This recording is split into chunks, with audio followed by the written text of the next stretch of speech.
Hello everyone and welcome back to TowerGate. It is TowerGate day number 807, 807, Monday, June the 10th, 2019. Thank you so much for tuning in. Well, let's get through it. We have a lot to cover today, including the winner of the Dumbass of the Week. And of course this week, unbelievable. We have probably the biggest lopsided win I've ever seen on Dumbass of the Week since we've been doing it. The winner completely blew away the field. Never seen quite this kind of a devastating win ever before. We'll get to that at the end of the video. Okay, so many of you have heard by now that Tony Rodham, that would be the rotten Reverend Clinton's brother, her younger brother, has passed away. So my thoughts on that are that we should immediately take a look at his financial situation, and we should take a look at how much money we can give back to the people of Haiti. Yes, that's right. When the Rotten Reverend Clinton and the Clinton Foundation was in charge of dispersing out all that charity money down to Haiti for the earthquake victims, for the relief fund that was set up, that they were put in charge of, it turns out that Tony had quite the lucrative gold mining contract, gold mining lease, through a company he sat on the board of, that he represented, and of course he was very well rewarded by that. But that's not the only time that Tony was rewarded by his association with the Clinton Foundation and his corrupt sister. Of course, he had a similar deal that went down in Ireland. That's right, in Ireland. Now, this gold mining lease in Haiti was the first one that had been issued in Haiti in 50 years. And it was considered extraordinary, to say in the least. So, yes, if you're wondering if Tony was as crooked as the Rotten Reverend, absolutely. Absolutely. Just as crooked as his sister, the Rotten Reverend. We should find out how much money he's got, and we should transfer that all to those poor people down in Haiti, the victims of that terrible earthquake, and the Rotten Reverend Clinton, Slick Willie, the Clinton Foundation, along with her little brother Tony, scammed an awful lot of very needy people out of some desperately needed resources, financial and otherwise. What a shame. What a pity. That's how ruthless these people are. They even steal from the poor. Rich as they are, they still steal from the poorest people on the planet. Unbelievable how, you can't even, you could not even have a heart beating inside your chest and do something like that. I just couldn't do it. No matter how much money that you would try to pay me to screw those people like that, I just would not be able to do it and live with myself. They can. They absolutely can. That's why we call her the Rotten Reverend. Crooked Hillary. Well, I don't know how many of you have been paying attention to Papadopoulos on his last few radio interviews or watching Carter Page, or if you've read any of that part of the book in Papadopoulos' book where he talks about Carter Page. Now, there's something that's going on here between Carter Page and Papadopoulos. Clearly, they're not that friendly toward one another. And according to Papadopoulos' book, at some point, Carter Page contacted Papadopoulos and it basically issued him a warning about the people he was hanging around with and things that he was doing. And for that reason, Papadopoulos thought, who's this guy? I don't even know this guy Carter Page. He calls me out of the blue and he's giving me these warnings and stuff or whatever. So clearly Papadopoulos is very suspect of Carter Page. He won't really he says he's not going to make any allegations against him because he has no evidence, but Papadopoulos is definitely not sure about Carter Page and whether or not he's a straight shooter or not. And I don't know either. Very early on, I was like a lot of people. I didn't know really about Papadopoulos, but about a year, maybe a little over a year ago, I finally kind of came to the conclusion I believe Papadopoulos was pretty much straight, and that he was just caught up in something, kind of used as a patsy. And then, of course, once we learned about the fact that what he was involved in before that, with being involved in some Middle Eastern energy policies that were opposed to the Obama administration, he was likely under FISA or investigation or something prior to that, then I kind of concluded, okay, Papadopoulos is clean. He just got caught up in this thing. But Carter Page, I've never really known for sure. There's something about Carter Page that has been very, I don't know. I'm not 100% sold on Carter Page. I don't necessarily think he was part of the coup or that he's necessarily a black hat, but I'm not, I've never been, at least always at this point, I've never become 100% convinced that Carter Page is quite as clean as he acts. I don't think he was involved in anything really. I just, something about him that just, it's a gut instinct. And of course, as you know, he was on Fox News last week, and for the first time, he revealed, after all this time, he has finally revealed that he has been a asset of the Central Intelligence Agency for over 20 years, over 2 decades, and has been an informant to the FBI for a very long time as well. So we know he was informing for the FBI right up to March of 2016, which is why we were skeptical as to why they would get a FISA on him. Of course, now we know. It wasn't Carter Page that they were interested in, but Carter Page was mentioned in the dossier. It was the dossier that they needed to promote to cover up the previous crimes they had been involved in. And so Carter Page, because he was in the dossier, was the convenient person for them to get a FISA on, because he's in the dossier. And so by tying him into all that, it gave them the reason to use the dossier so that they could cover up the previous crimes that they had been involved in, mainly all these things that Obama was involved in going back to 2012. But I'm like Papadopoulos and probably a lot of other people. There's something about Carter Page, I don't know what it is. He's almost too clean. He's too goody two-shoes. He's too howdy-doody looking. He's too innocent looking. He's too, this guy was in naval intelligence. He deals in energy matters in Eastern Europe and Russia. You're dealing with a lot of hardline people, not the type of people. It's like Carter Page doesn't fit in. He's too happy-go-lucky, too herky-jerky. It's just, he doesn't fit. He does not fit. There's something with Carter Page. I don't know what it is. I don't necessarily think he's a bad guy or a black hat, but I'm not 100% sure what to think of Carter Page. And so, and I do think it's a little unusual, that instance that Papadopoulos talks about in his book, where Carter Page calls him out of the blue. They don't even know each other. And of course, he finds out that Carter Page is also on Trump's team as an energy consultant, just like Papadopoulos.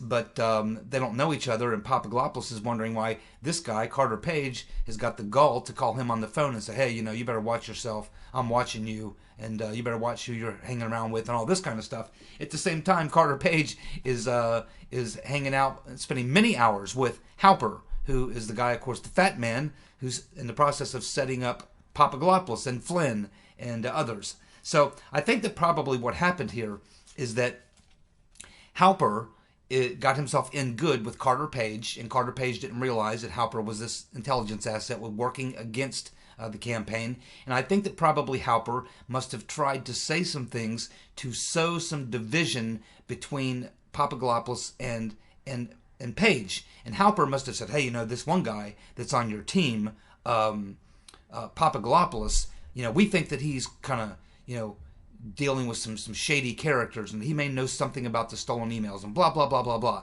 The whole point of that being for Carter Page to go tell the Trump campaign, hey, I think your boy Papadopoulos is hooked up with some things he shouldn't be involved in, okay? Because Papadopoulos didn't produce. Papadopoulos was supposed to go to the Trump team and say, hey, I just talked to this guy Misfit, and it's about Hillary Clinton's emails, and they want to work with us, or blah, blah, blah, any of this type of stuff. So I think that Halper planted that with Carter Page because Papadopoulos didn't come through and give that information to the Trump campaign. So maybe Halper thought, damn, Papadopoulos didn't bite. Well, I'll get my buddy here, Carter Page. I'll just tell him that Papadopoulos is involved in a lot of things. He got this information from the Russians. And maybe Carter Page will go to the Trump campaign and he'll tell them. They just needed someone to tell the Trump campaign about the Russians having Hillary's emails. Just anyone, didn't matter who, just so long as that information was planted into the Trump campaign. Because they wouldn't come out and publicly talk about it, but then many, many months later, after an investigation, when it comes out that they were told about it and didn't say anything, they would look guilty, you see. It was just another way of framing or setting up the Trump campaign. And so I think Halper was in the mix on this move. That's just my thoughts. CNN. CNN. Now admitting, almost in a matter-of-fact fashion, like there's never been any question whatsoever, that there's a border crisis. I kid you not. I'm watching this interview with Dana Bash. And Dana Bash has got Bernie. And Dana Bash is busting Bernie's balls because he won't give a straight answer on whether or not there's a crisis on the border. And so she goes through, well, you can't just sit here and pretend there's no crisis at the border. I mean, the arrests are up. They have this many people come across the border. They have people stacked and packed in cages. They can't process all the people they have. They got this problem and that problem. Clearly, there's a crisis on the border. Do you want to recount your statement, or how can you explain that, Bernie? Putting Bernie on the spot when it was no more than just weeks ago, when everybody at CNN, including Dana Bash, from top to bottom, oh, there's no crisis at the border. Trump's just making it up. It's a manufactured crisis. He's created it. It's a crisis he dreamed up in his head. Now she's busting Bernie's balls for not admitting there's a crisis on the border. Oh my God, you can't make this shit up, man.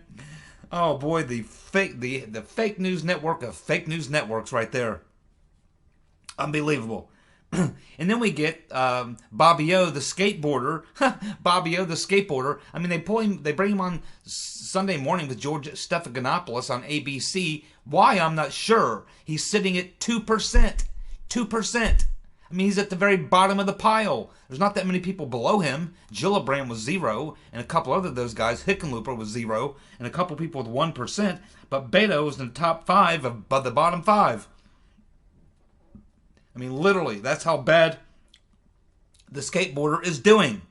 And he's being interviewed, and he tells Papadopoulos, "Yeah, I would prosecute Trump if I won in 2020.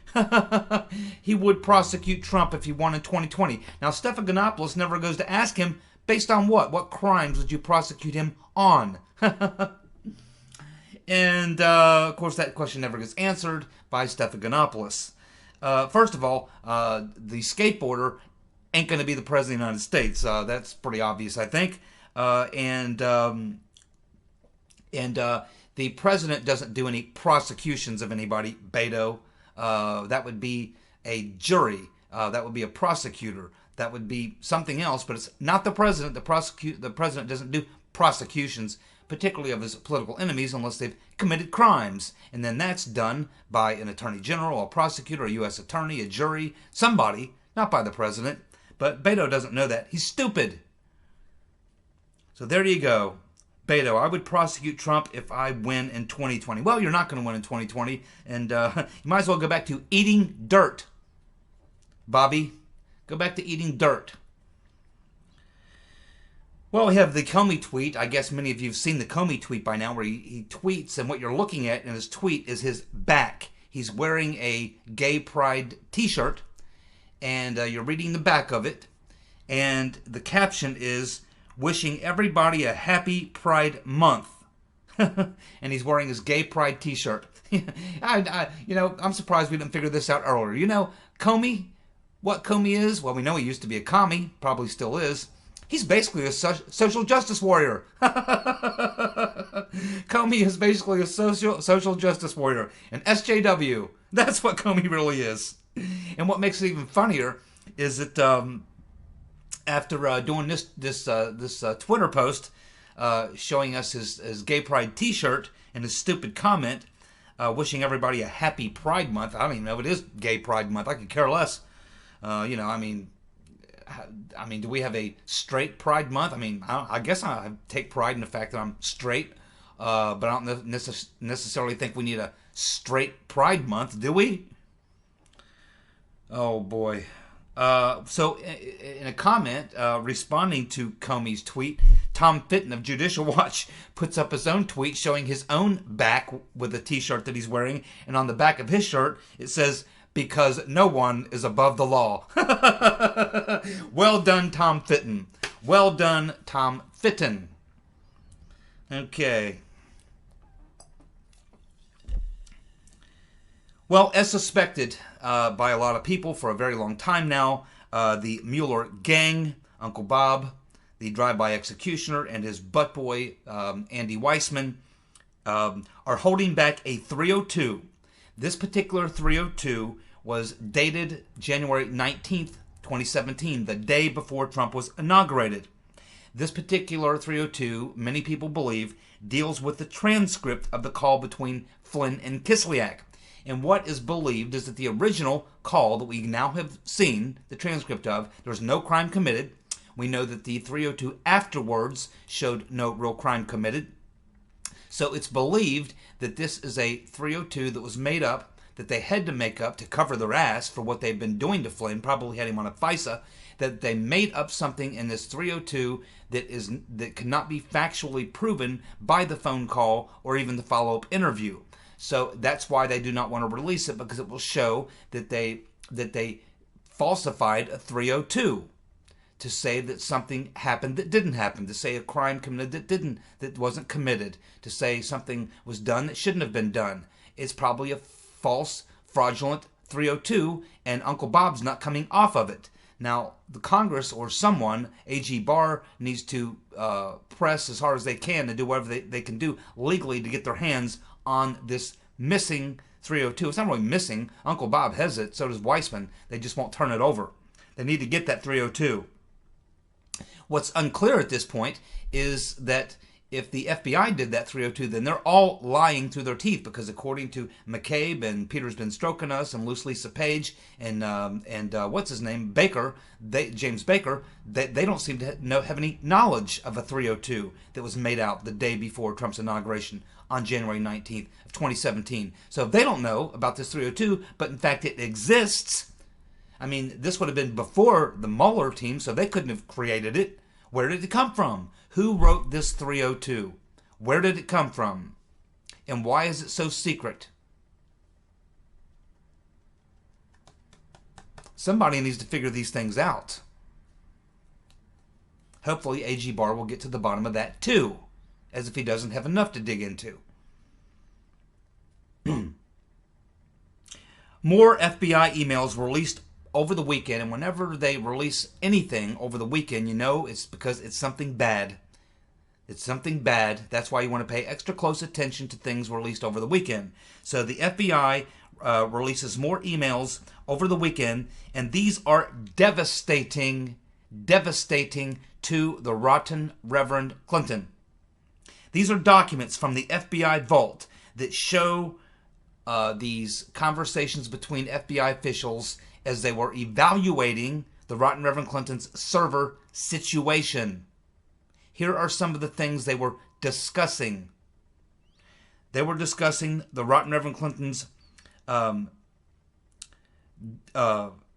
server, basically agreeing in agreement in their discussions that her server was in violation of basic server security with that homebrew server. That's what they're saying. Yeah, this is a violation.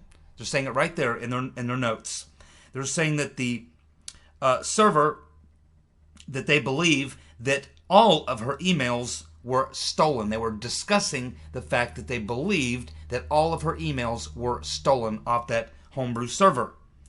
They were discussing the fact that they found the rotten Reverend Clinton stripped classifications of emails of the highest possible security classification. And we know all about that because Comey was asked about the fact that there were emails that she stripped the classification from before sending them. We also learned that Sidney Blumenthal was pressing the rotten Reverend Clinton to get him a declassified intelligence document that he believed was going to be a roadmap to a $30 billion fortune. And this goes back to what Trey Gowdy was grilling the rotten Reverend Clinton during the Benghazi hearings over this large amount of emails she was getting from Blumenthal, how he was trying to get information from her because he was in Libya trying to cut a deal with some corrupt people where they were somehow going to make a bunch of money on some scheme they were cooking up in Libya, which is another one of the reasons that they pulled off the coup in Libya. And Sidney Blumenthal was trying to figure out a way that he was going to be able to get like $30 billion from some deal he was cooking up, and we can assume that the rotten Reverend Clinton was going to get a kickback. But she needed to produce a piece of classified information for Blumenthal to be able to make the deal go through. Whether or not that document was ever produced, we don't know. The FBI was also discussing the fact that the rotten Reverend Clinton's emails had already made their way onto the dark web. the Right Reverend Clinton's emails are on their way to the dark web. And also that Blumenthal was pushing garbage intelligence that the FBI was not buying into. And the most damaging part of all of this, it was all known to Comey, McCabe, and Peter's been stroking us before they launched the investigation, Operation Crossfire Hurricane. Oh my God.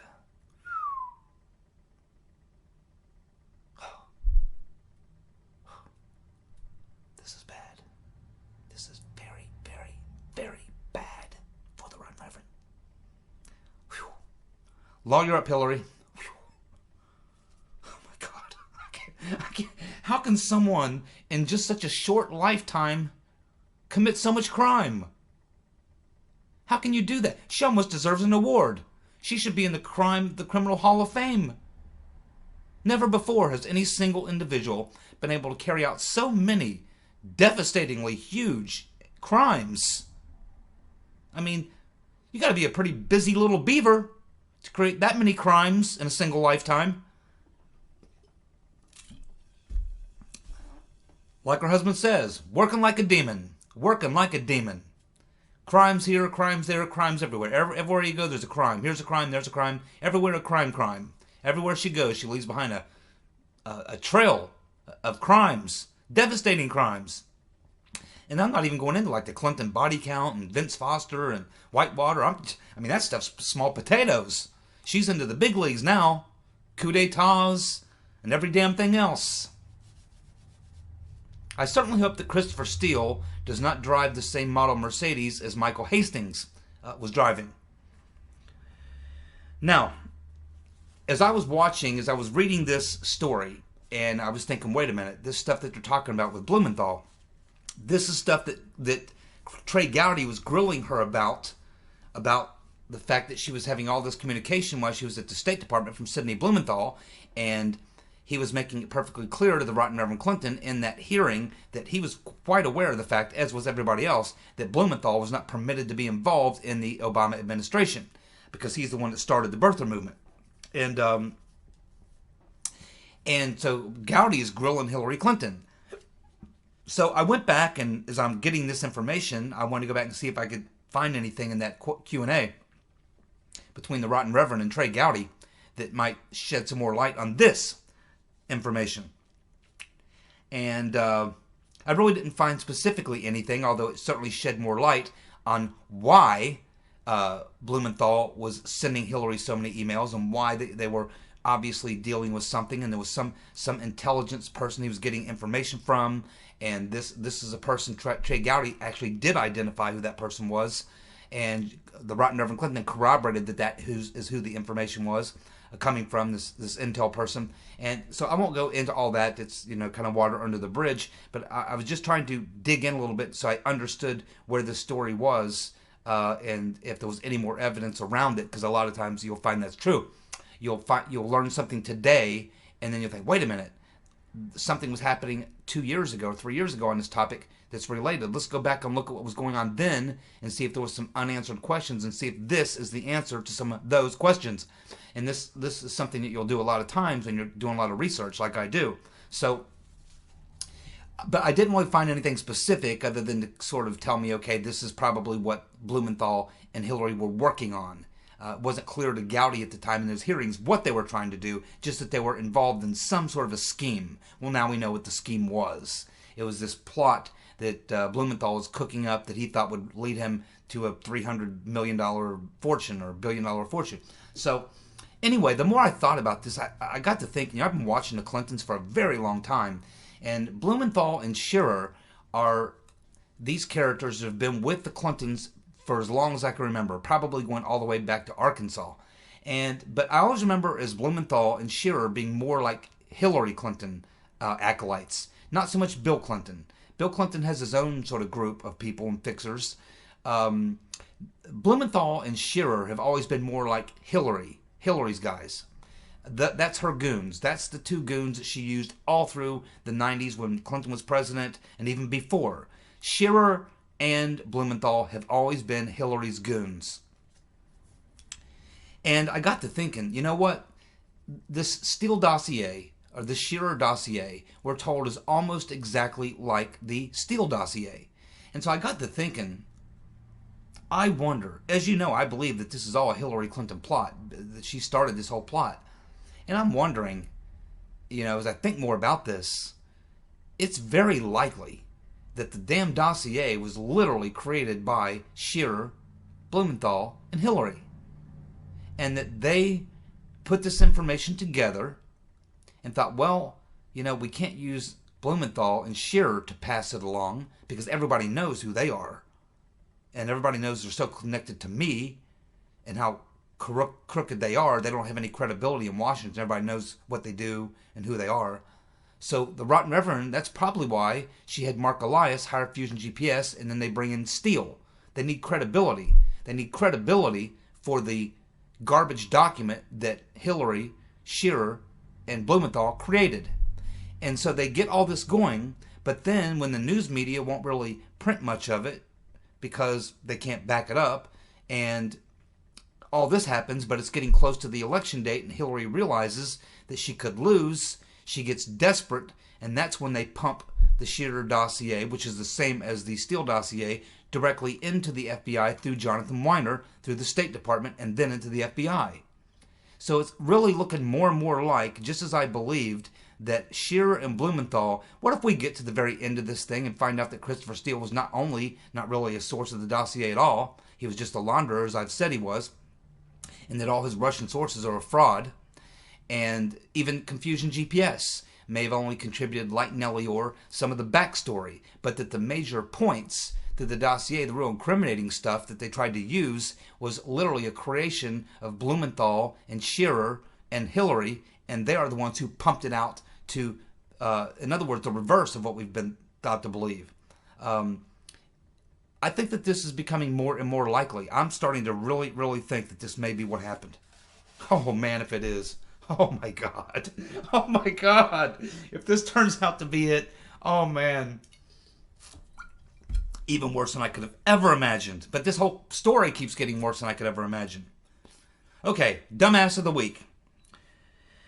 Internet privacy advocate went with Google for appointing itself as the Ministry of Truth. Keith. He goes with Jeremy Corbyn for not attending the state visit dinner. We have AJ. He's going with Nervous Nancy, Vox, and Bruce and Nellie. Patty. She's going to go with Nancy, put him in prison, Pelosi. Ilhan Omar, because of her joint tax issue. She filed joint taxes with someone who wasn't even her husband. And of course, Mad Max. So there you go. Patty's going with Nancy, Ilhan Omar, and Mad Max. Carl. Bruce and Nellie. T.W. Wintex is going with Ted Cruz. John B. is going to go with Comey for those memos to himself. Oh yeah, laying out his own, literally documenting his own criminal behavior in the coup plot. That's always wise. Then we have Peter James, our good friend from the Great Northwest. He goes with Nancy, AOC, and Omar. We have L. Holt. He's going to go with Pelosi. We have Larry, our good friend Larry, going with James Baker, the Right Reverend Clinton, and Schiff. And he believes that all of them are digging the hole even deeper. And he's absolutely right. They just continue to go out and dig the hole deeper and deeper. Well done, Larry. We have Montag. He's going with Pelosi. Douglas. He's going with Adam Silver. Adam Silver, who I believe is the NBA commissioner. Okay, and we have Youngblood. He's going with Pelosi, Nervous Nancy. Mike G. He kind of wants to look on the other side of the pond for like a European dumbass of the week, and he's looking at the BBC and Sky News for their coverage over Trump. Yes, it was pathetic. I caught some of it myself. And of course, Jeremy Corbyn for his childish behavior. Yes, well done, Mike, and I did watch that coverage, and yes, you're absolutely correct. Didn't surprise me with the BBC. I was a little more surprised with Sky News, but then again, they're not much better, and they proved that over the weekend. Let's see, or last week.